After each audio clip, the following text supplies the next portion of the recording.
Alrighty guys, welcome back, and in this video I want to talk to you guys about refs. Now before I explain exactly what refs are, let me go ahead and talk you guys through exactly what we're going to be doing. So essentially, whenever the user edits these comments, we want to allow them to pretty much type some new comment in here and hit save, and then it's going to save it right here. So this action is actually broken up into two parts in our code. So the first thing we're going to need to do is we're going to need to get the value of whatever they typed in, and that is kind of step one, and we do that whenever they hit save. And step two is going to be taking that value and setting it equal to this chunk of text right there.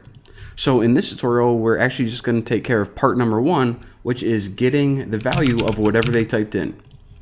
So let's think about how to do this for a second before we just jump right into it. So whenever they hit edit, this text area pops up, which is this right here. And then they throw some text in here, whatever their weird comment is, and then we have to get the value of it. So we pretty much need a way to reference this text area so we can get the value of the text that they typed. So let's think about this. I mean, I guess we can give it an ID, right? Well, wait a minute. That won't work because if we have multiple components, multiple different nodes, they can't all have the same ID. So can we just say like this components text area? Well, that won't work either because we can actually have multiple text areas, and what if we have a component with like 3 different text areas? So all right, how do we solve this problem? Well, the solution is to use refs. Now refs are a way that you can get a reference to one of your child elements. So whenever you need to refer to the text area's value, which is the text they typed in, we need to give it a ref.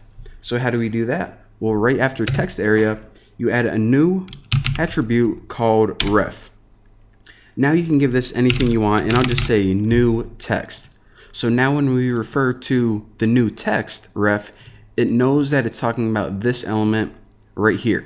And again, the reason that this is better than ID is because if you render all of these with the same ID, it won't work because you can only have a unique ID. In other words, all of your different components have to have a different ID.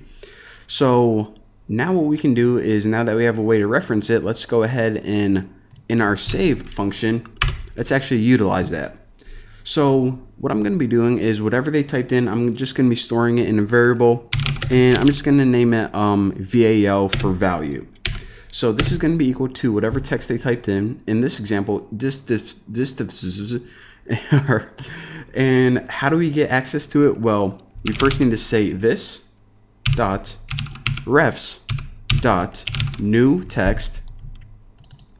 Let me just copy that. I'm too lazy to type 5 more letters. All right. So now this is a reference to this element right here. Now, if we just set it equal to this, then it's actually going to be equal to the whole text area object, and that's not what we want. We actually want the value of this. So again, the value of this is actually going to be equal to whatever they typed inside, which is in this case, bacon. So now we got bacon stored in this variable val.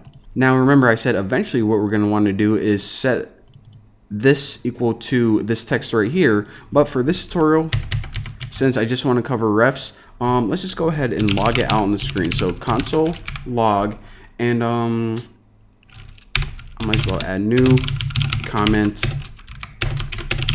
val, right like that.